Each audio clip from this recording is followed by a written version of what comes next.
Well, it's a bit blah out there this morning, but still it's really hot. So I thought, what could we do today that might be remotely interesting? Well, I had a bit of an idea.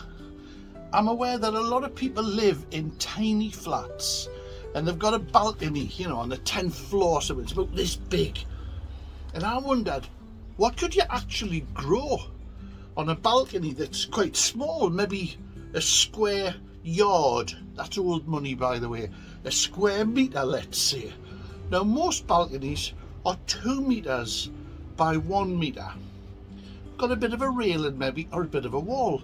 So I thought, if I got a couple of pallets and I made myself like a little table, maybe 1 metre square, square yard in old money, then I could see just how much food I could actually grow in that little square. So I've built my own balcony garden. Now, I'm not sure about filming, so that might come out the wrong way around, so if it does, just forgive me. Balcony garden, and I'll put that up outside and I'll show you the space we've got. So let's go and have a look at it. So here we are. This is the square metre that we're playing with, and it's literally a pallet. And this is now the balcony garden. Look at that. Is that not high tech or what? Now, you might remember last week, or no, a couple of weeks ago, we planted some old garlic inside one of these beds, and I was telling you that even though the garlic was old and finished with and would normally be thrown away, you can still use it to grow garlic chives. Now, we did that, and we planted some carrot seed in as well. And if you look down here closely, can you see that? That's the carrot coming through there now. And of course, this is all the old garlic that's coming in really well. So we'll go and get it. I thought today we'd have a look at carrots and radishes. Radishes because they grow very quickly. So if you plant them both in the same space, in my case in this big pot here, what will happen is your radishes will come through first, while your carrots are just kind of like taking that time and having a bit of a meander. Then by the time your carrot tops come through and you start to see them, you're already picking your radishes. Now, with a big pot like this, it did seem a little bit daft to go for those little round kind of French breakfast radishes. So I'm choosing to go for these big babies. Now, as with me, as you're probably learning by now, I buy the seeds for next to nothing because I tend to buy old seeds, and they still grow. These ones were out of date in 2022, but we'll see what happens with them. They're a large seed, so let me just show you what they're like. They're very easy to handle. And can you see that? Can you make that out okay? They're quite easy to handle, these, not like carrot seeds, which can be like dust at times. So very, very careful planting technique. Pinch, spread. Pinch, spread. Job done on the radishes. Now, where'd I put those carrot seeds? Oh, aye, here they are. Now, because these are going outdoors, I'm not going to go and plant the very, very fine dust like carrot seed. Mostly because I can't be bothered. So with my ham-fisted hands, I'm going to plant some of these up. And again, these are quite a sizable seed because this is pelleted carrot seed. So what they do is, I can show you some of this stuff. Don't be put off by the colour. Can you see them? They're green. Now, I happen to know that the mice in my garden love these things, so I'll put plenty in.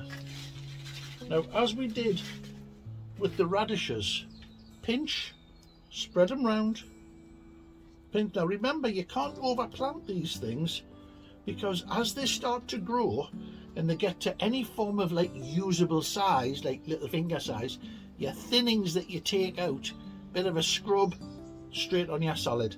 Absolutely first class.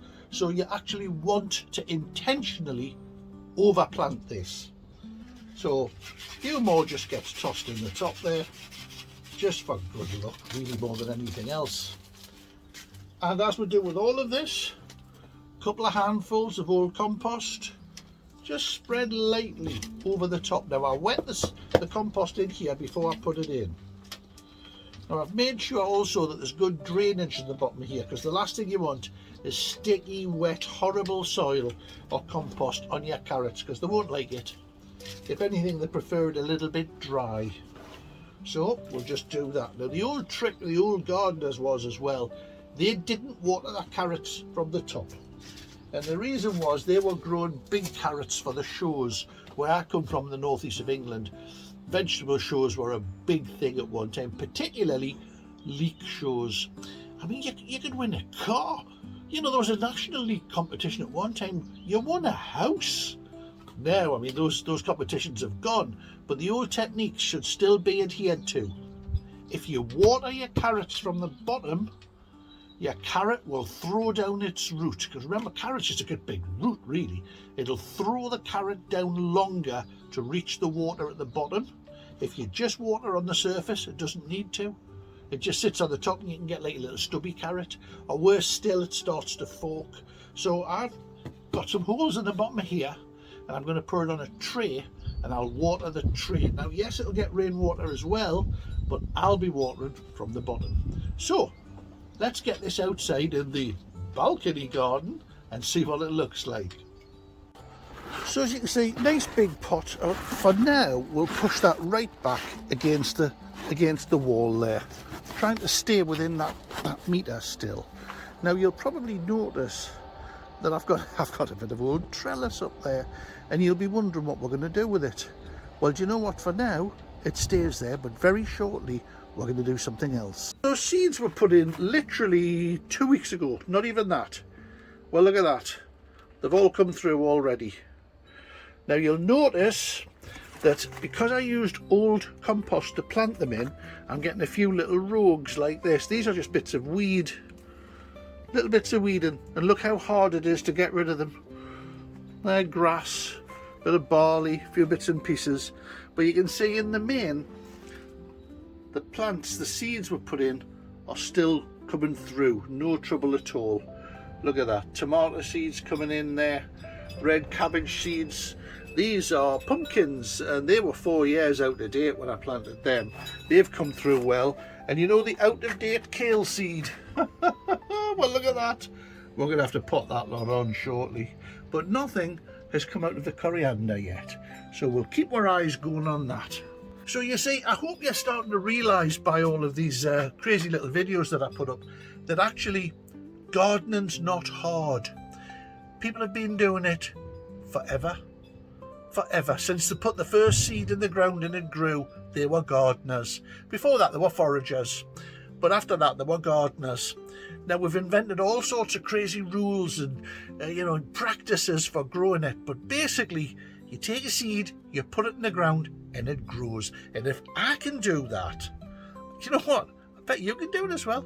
Go on, give it a shot. Get yourself a bucket, fill it up with compost, put some simple seeds on it, some radish, some carrots, maybe a couple of peas in there as well, maybe a bit of lettuce in it. Hey, I'll tell you what, why don't we make a video on that, where we'll take a bog standard bucket, I've got a lovely yellow one, it's like a sunflower, and we'll fill it full of salad veg, and we'll see what we'll get back. So come back and see me again, and we'll get on with that as quickly as I can.